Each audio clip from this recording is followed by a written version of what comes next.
Welcome back to another episode of 40 Facts About the 40K Universe. I am your host Gershwin and you are watching One Mind Syndicate. Today we talk about the Lost Primarchs. If you guys are new to the channel, please subscribe. We post Warhammer 40K content every single day, and usually once or twice a month we do a giveaway. Hint hint, stay to the end of the video. But with that said, if you guys have any suggestions for other topic ideas, please comment down below. We create the videos based on your suggestions. But with that said, let's get into 40 facts on the Lost Primarchs. The Lost Primarchs were deliberately expunged from all known Imperial records and archives before the onset of the Horus Heresy in the early 31st millennium. They were the Primarchs of the first founding Space Marine legions, and are the two Primarchs of the 2nd and 11th Legion. Referred to as the Forgotten and the Purged, it is known only that the missing Primarchs and their legions are listed as having been deleted from Imperial records. This formal removal from official records is known as an Edict of Obliteration, also known as a Damnatio Memoriae, a High Gothic phrase meaning condemnation of memory. This is the official imperial policy of deliberately destroying any records, icons, or other symbols or monuments pertaining to any individual or organization, usually of imperial elite, who has been declared excommunicate traitorous by the Emperor of Mankind, the Inquisition, or the High Lords of Terra. It is important to note that while this has been seen in the current era, this Edict of Obliteration happened before the Emperor was interned within the Golden Throne. During this time, it was common practice for the Emperor to eradicate all records of defeated lords, kings, and rulers. In a galaxy-spanning empire that stresses fealty and loyalty to the Emperor in return for advancements, acclaim, and spiritual salvation for its elites, this is perhaps one of the most severe punishments. A complete and utter destruction of all records of the 11th and the 2nd Legion is considered by Imperial historians as the most successful Edict of Obliteration ever carried out in Imperial history. The missing Primarchs were erased from Imperial records at least 43 standard years prior to the events of the Dropsite Massacre that would occur on Isstvan V. Only 18 of the established Space Marine legions are referenced during the events that occurred at the city of Monarchia on the world of Kor. This is where the entire Wordbearers Legion and their Primarch Lorgar were formally rebuked by the Emperor of Mankind for their apparent laxity in discharging their duties of bringing the atheistic imperial truth to newly compliant human worlds during the Great Crusade. The Primarchs knew of the tragedies of their lost brothers.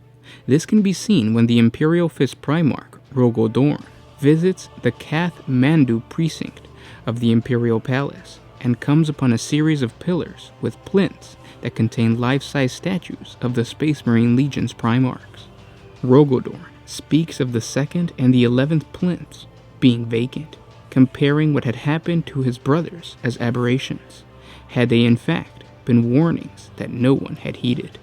This statement, or warning, brings into question whether the ruinous powers of chaos had a role in the 11th and 2nd Primarchs' eradication, much like their role in corrupting Horus and the traitor Primarchs, which was going on at that time, or perhaps showing that even beings as mighty as Primarchs could fall. Another possibility for the lost Primarchs could be found not in the Primarchs themselves, but rather their gene seeds and legion. This is supported by the conversation Sanguinius had with his brother Horus the moment Horus discovered of the Red Thirst. Sanguinius confessed to his fellow Primarch that he had been aware of the flaw in his genome for several years, keeping the truth from both the Emperor and his fellow Primarchs. Horus said, "But why have you kept this from our father? If any living being could know the key to it, it would be him." Sanguinius responded, "You know the reason. I will not be responsible for the eradication of the Blood Angels from Imperial history. I will not have a third empty plinth beneath the roof of the Hegemon as my legion's only memorial." Perhaps the lost legions also suffered a genetic flaw that the Emperor did not or could not rectify, and destroying the Primarchs who might have succumbed to this genetic flaw was the only option for the Emperor. Around the time that both these wayward legions were expunged from all Imperial records, it was said that the number of Astartes in the Ultramarines Legion swelled in size until it eclipsed all other legions. This could explain what could have happened to the lost Primarchs legions if the Emperor had destroyed them because of a genetic flaw.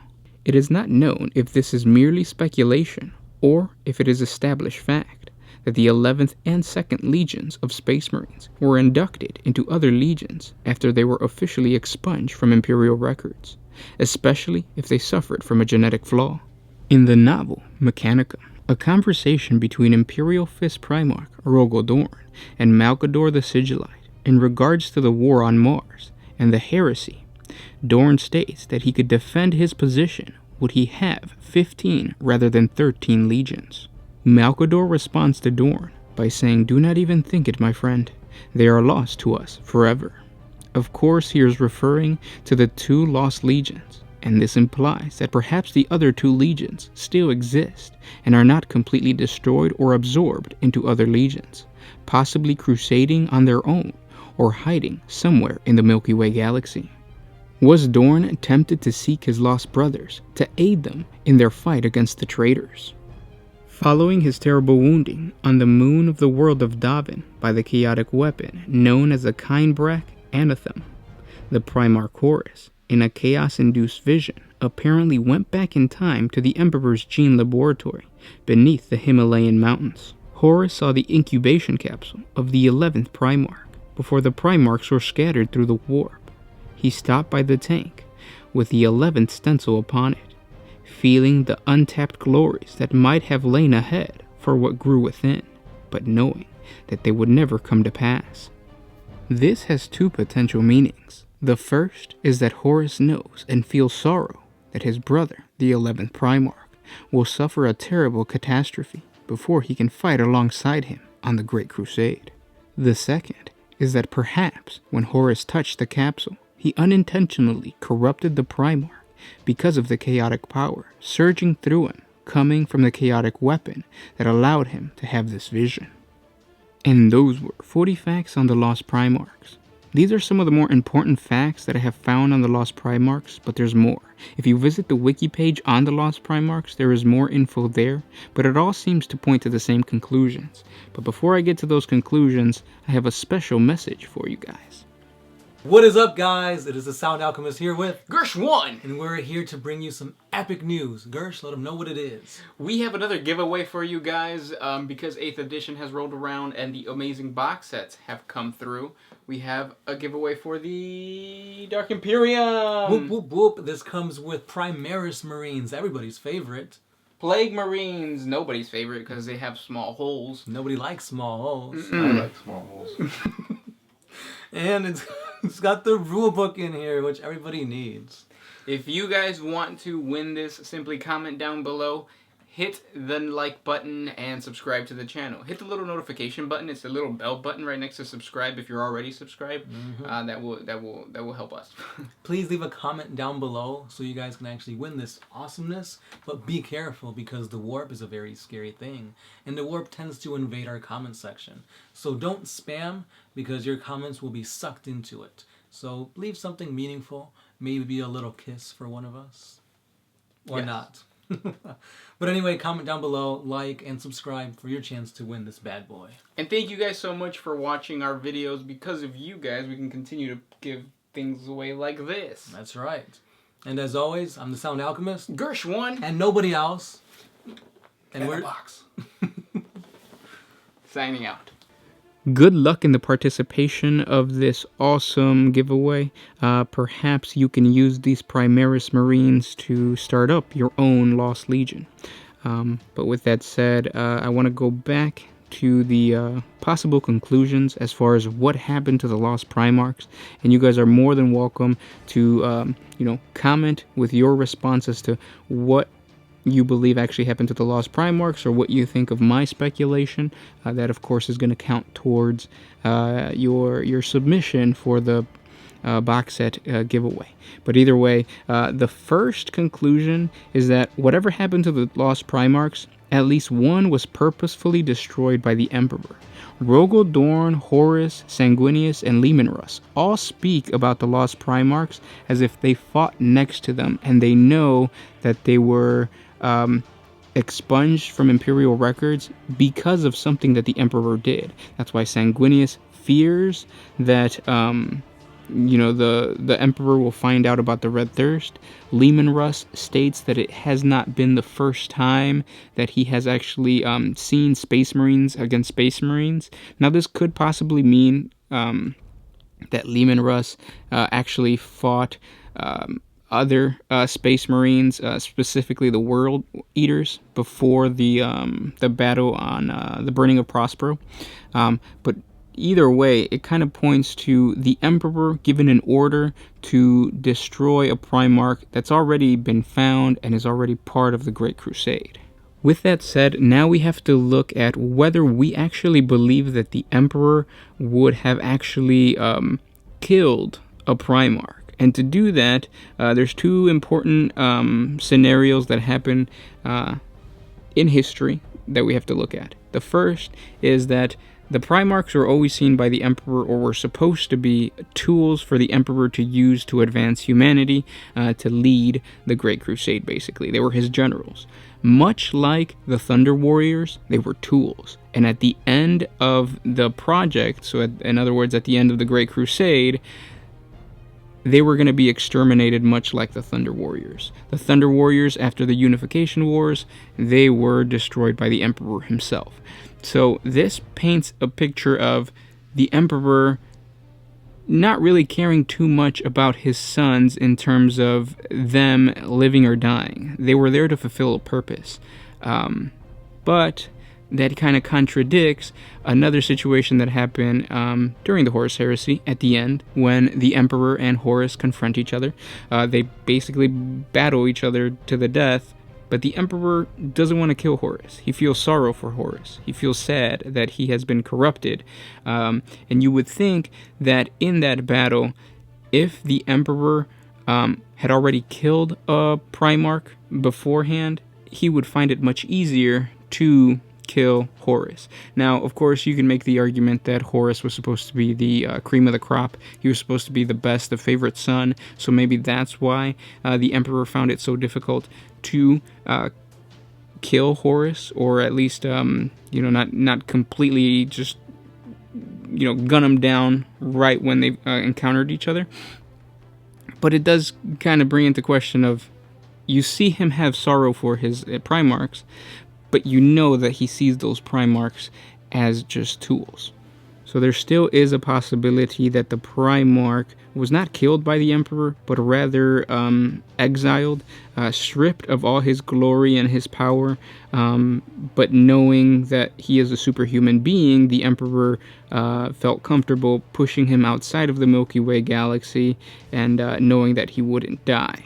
And again, that's just because we've seen him have sorrow for his Primarchs before, and at the same time, this is a common practice that is seen, I think, in the White Scar Space Marine Legion. So it's not unknown for a Space Marine Legion or Space Marines to send their own into exile.